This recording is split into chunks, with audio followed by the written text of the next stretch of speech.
Assalamualaikum warahmatullahi wabarakatuh.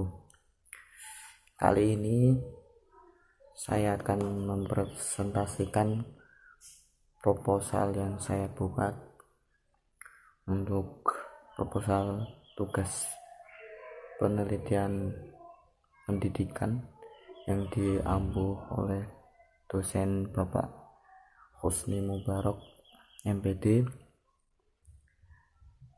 Yang proposal saya yang berjudul penggunaan media audiovisual untuk meningkatkan minat dan prestasi belajar dalam materi wujud benda siswa kelas 3 SDN 4 Kling.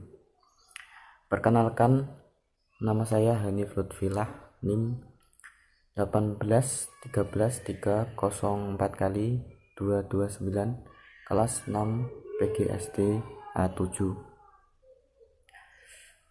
Ya, kali ini saya akan mempresentasikan yang pertama adalah latar belakang. Latar belakang dari hasil observasi tersebut diketahui bahwa rendahnya hasil belajar IPA disebabkan karena beberapa faktor yang mempengaruhi selama proses pembelajaran berlangsung. Adapun faktor yang mempengaruhi proses pembelajaran IPA diantaranya adalah metode pembelajaran yang digunakan guru kurang bervariasi, antusias siswa dalam belajar IPA rendah, kondisi lingkungan yang kurang mendukung siswa dalam belajar, dan kurangnya penggunaan media pembelajaran. Metode pembelajaran yang digunakan oleh guru selama proses pembelajaran IPA berlangsung adalah ceramah dan penugasan. Hal tersebut menyebabkan pembelajaran IPA berlangsung secara monoton atau kurang bervariasi. Pembelajaran yang berlangsung secara monoton akan membuat siswa merasa bosan dan kurang memperhatikan pembelajaran yang sedang disampaikan. Selanjutnya adalah dari hasil observasi menunjukkan bahwa siswa di SDN 4 Kling minat dan prestasi pelajaran kelas 3 sangat menurun. Usaha yang dilakukan oleh guru berbagai cara sudah dilakukan untuk meningkatkan minat belajar dalam pembelajaran IPA di SD. Namun, keterbatasan dan permasalahan yang ada dalam mengembangkan media pembelajaran sangat banyak. Permasalahan yang dialami oleh itu mencoba membuat media video visual pembelajaran untuk meningkatkan minat dan prestasi belajar pada siswa. Dari uraian di atas, peneliti tertarik untuk mengadakan penelitian dengan judul penggunaan media audiovisual untuk meningkatkan minat dan prestasi belajar dalam materi wujud benda siswa kelas 3 SDN 04 Kling. Selanjutnya adalah rumusan masalah. Berdasarkan latar belakang masalah yang dipaparkan di atas dapat disimpulkan rumusan masalah sebagai berikut. 1. Bagaimana penggunaan media visual dalam menjelaskan wujud benda. Kedua, bagaimana peningkatan minat dan prestasi belajar dalam materi wujud benda. Sekarang tujuan penelitian. Berdasarkan latar belakang masalah yang dipaparkan di atas dapat disimpulkan tujuan penelitian sebagai berikut. Untuk mengetahui penggunaan media visual dalam menjelaskan wujud benda, untuk mengetahui peningkatan minat dan prestasi belajar dalam materi wujud benda. Selanjutnya, manfaat penelitian.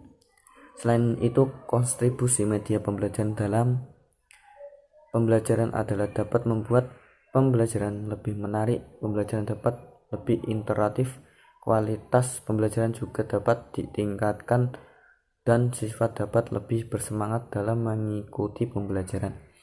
Berdasarkan uraian di atas, media pembelajaran dapat membantu guru memberikan informasi dengan lebih baik karena media maupun memperlihatkan gerakan cepat yang sulit diamati dengan cermat oleh mata biasa. Selanjutnya, pengertian audiovisual.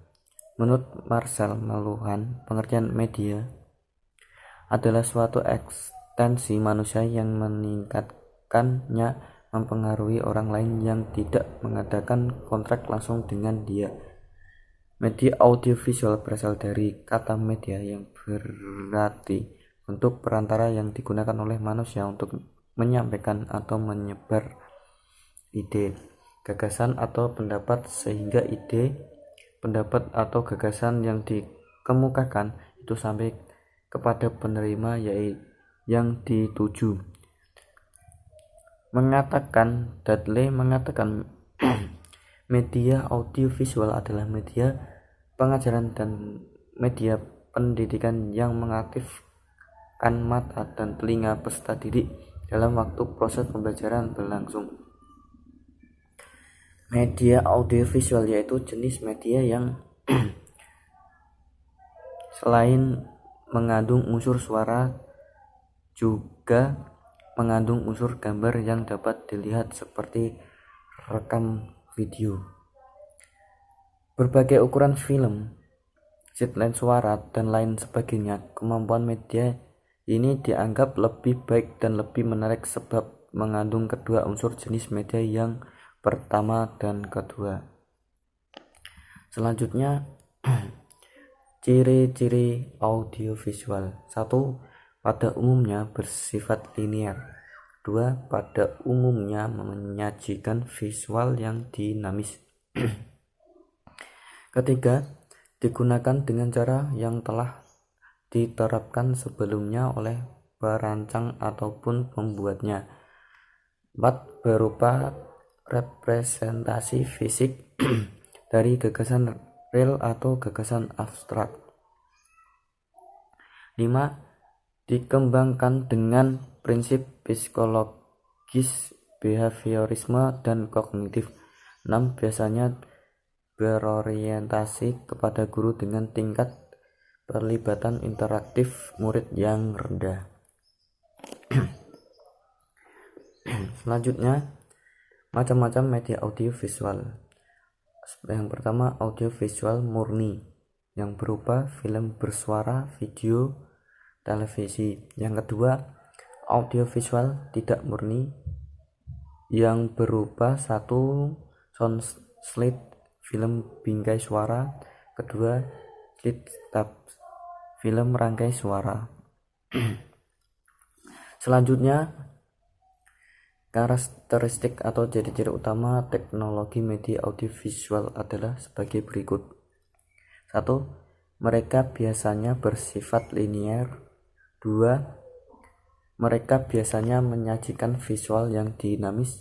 3. Mereka digunakan dengan cara yang telah ditetapkan sebelumnya oleh perancang atau pembuat. 4. Mereka merupakan representasi fisik dari gagasan real atau gagasan abstrak. 5. Mereka dikembangkan menurut prinsip psikologis, behaviorisme, dan kognitif. 6. Umumnya mereka berorientasi kepada guru dengan tingkat pelibatan. Selanjutnya, kelebihan audiovisual. 1. Bahan pengajaran akan lebih jelas, makanya sehingga dapat lebih dipahami oleh para siswa dan memungkinkan siswa menguasai tujuan pengajaran lebih baik. 2. Pengajaran akan lebih bervariasi, tidak semata-mata komunikasi verbal melalui penuturan kata-kata oleh guru, sehingga siswa tidak bosan dan guru tidak kehabisan tenaga, apalagi bila guru mengajar untuk setiap jam pembelajaran. 3.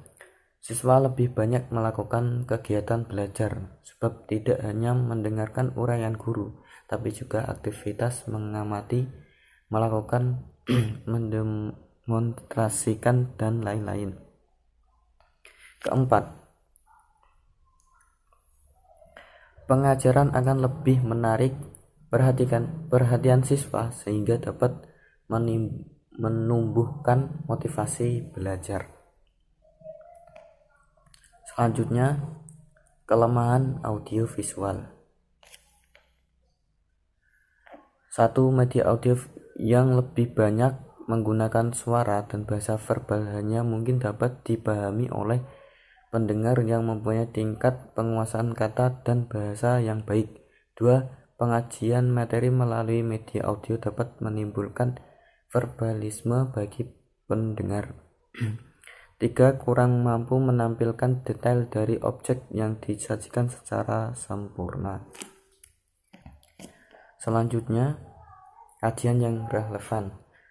Peneliti terdahulu di dalam bidang pendidikan telah dilakukan oleh Muhammad Yunus 2001, mahasiswa jurusan Tarbiyah FAI Universitas Muhammadiyah Malang, sebagai tugas akhir atau skripsi untuk mendapatkan gelar sarjana S1 yang berjudul penggunaan media audiovisual dalam pembelajaran Islam pada siswa kelas 7 di SMPN 01 Malang.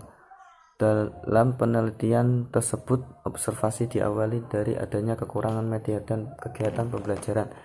Berdasarkan hal ini, melalui pemanfaat sarana dan prasarana sekolah berupa penunjang alat-alat pelajaran sudah ada di dalam kelas, maka dibuat solusi pemecahan masalah dengan mengadakan pembelajaran menggunakan media audio visual.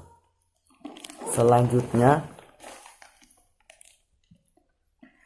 dalam penelitian tersebut bahwa penelitian memfokuskan dalam cara memberikan media pembelajaran audiovisual kepada peserta didik, karena dalam mata pembelajaran IPA kebanyakan guru cara pengajarannya dengan ceramah sehingga siswa menjadi bosan. Karena itu peneliti membuat sebuah media yang berbeda agar dapat motivasi untuk meminat dan prestasi dalam pembelajaran.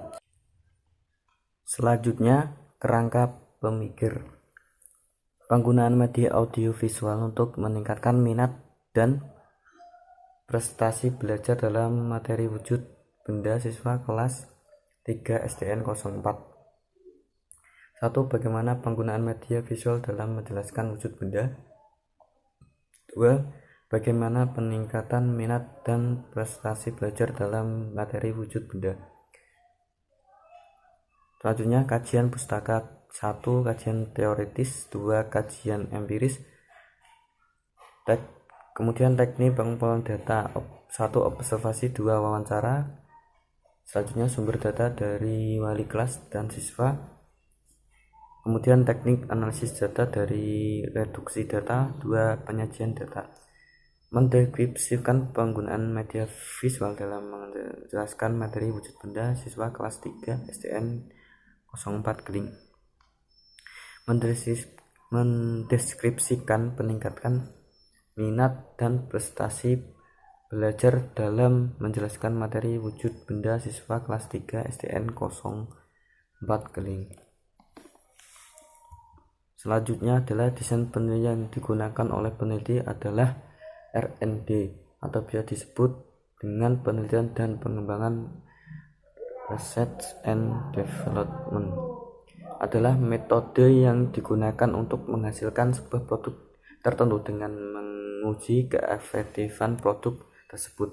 Menurut Sugiono dalam Sholehah 2005 halaman 68, R&D bersifat longitudinal atau bertahap.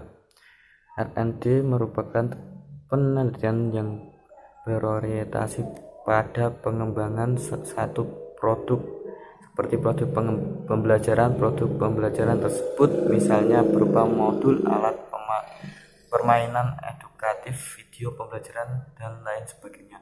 Pada penelitian ini, peneliti melakukan pengembangan produk media pembelajaran di SDN 04 karena di SDN 04 Keling mengalami keterbatasan dalam media pembelajaran, sehingga peneliti mengembangkan media pembelajaran berupa audiovisual untuk media pembelajaran peserta didik kelas 3 SDN 04 Keling dalam pembelajaran wujud benda.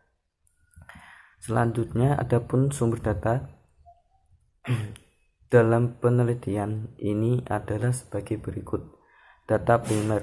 Data primer adalah data yang dikumpulkan sendiri oleh peneliti langsung dari sumber pertama atau tempat objek penelitian dilakukan. Sumber data primer dalam penelitian ini adalah wali kelas dan siswa SDN 04 Keling. Wali kelas.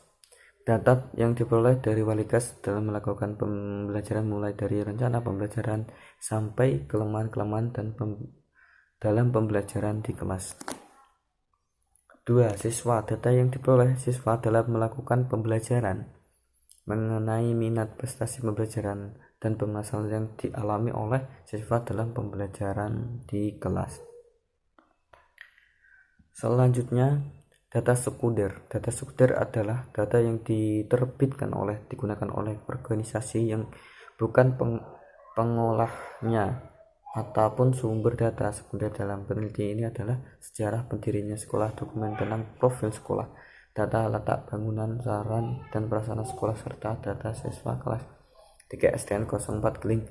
Alasan dalam pengambilan sumber data sekunder tersebut yaitu untuk mengetahui kondisi yang ada di sekolah. Selanjutnya, metode pengumpulan data. Pengumpulan data adalah suatu proses pengumpulan data primer dan sekunder dalam suatu penelitian. Teknik pengumpulan data berarti cara yang digunakan untuk mendapatkan data untuk peneliti. Teknik pengumpulan data yang digunakan. 1 adalah observasi. Data observasi merupakan jenis data yang akan digunakan untuk mengerjakan suatu penelitian tertentu. Tanpa adanya data ini tentu penelitian tidak akan pernah terjadi. Semua hal yang akan dilakukan data tentu harus bisa dipakai untuk melihat kejadian atau objek lingkungan sampai konsep tertentu dalam observasi sebagai data dari pengelolaan kelas hingga fasilitas-fasilitas di SDN 04. Kemudian wawancara. Wawancara merupakan salah satu teknik pengumpulan data yang dilakukan melalui tatap muka dengan cara tanya jawab antara peneliti dengan narasumber, sehingga perkembangan teknologi wawancara kini dapat dilakukan melalui telepon, email, atau video. Selanjutnya, tahap penelitian. Prosedur penelitian yang digunakan dalam penelitian dan pengembangan ini mengacu pada model yang digunakan, dan berikut adalah langkah-langkah yang harus dilakukan peneliti untuk menghasilkan sebuah media audiovisual yang untuk pembelajaran IPA materi wujud benda siswa kelas 3. Potensi masalah dan masalah. Terdapat masalah yang ditemukan peneliti dari hasil sebelum penelitian dilakukan. Permasalahan ditemukan melalui kegiatan wawancara dan observasi dalam pembelajaran IPA di kelas 3 SDN 4 Keling. Permasalahan yang ditemukan peneliti saat pra-penelitian antara lain yaitu 1. Keterbatasan media pembelajaran, 2. Media pembelajaran kurang menarik, 3. Hasil belajar IPA rendah, 4. Kurangnya prestasi belajar. Setelah ditemukan masalah, peneliti juga menemukan suatu potensi yang dapat diganti lebih dalam lagi dari permasalahan tersebut. Selanjutnya, 2. Pengumpulan data. Setelah peneliti menemukan potensi dalam masalah, maka langkah selanjutnya yaitu peneliti melakukan pengumpulan data untuk mendapatkan sebuah informasi. Mengumpulkan data ini dilakukan dengan observasi langsung saat kegiatan pembelajaran IPA materi wujud benda kelas 3, kemudian dilakukan wawancara kepada wali kelas di kelas 3. Hal ini dilakukan untuk membantu peneliti merencanakan pembuatan produk media audio visual. 3. Desain produk. Pada tahap desain produk ini peneliti mendesain media audio visual pembelajaran. Selanjutnya, metode analisis data. Teknik analisis yang digunakan pada penelitian ini adalah teknik analisis deskriptif, yaitu menganalisis data dengan cara mendeskripsikan atau menggambarkan data yang sudah terkumpul. Sebelumnya data kualitatif yang telah dikumpulkan akan dianalisis terlebih dahulu melalui 3 tahap, yaitu sebagai berikut. 1. Reduksi data, yaitu merangkum data yang telah diperoleh memiliki hal yang pokok serta memfokuskan pada hal yang penting. 2. Data display. 3. Data display, yaitu data yang penyajiannya dalam bentuk uraian singkat, bagian, dan hubungan antara kategori. Ya, terima kasih. Itu yang saya sampaikan dari awal sampai akhir. Apabila ada kesalahan dari kata-kata atau yang lain yang tidak saya sengaja, saya mohon maaf yang sebesar-besarnya, karena manusia itu tidak ada yang sempurna. Terima kasih dari saya. Wassalamualaikum warahmatullahi wabarakatuh.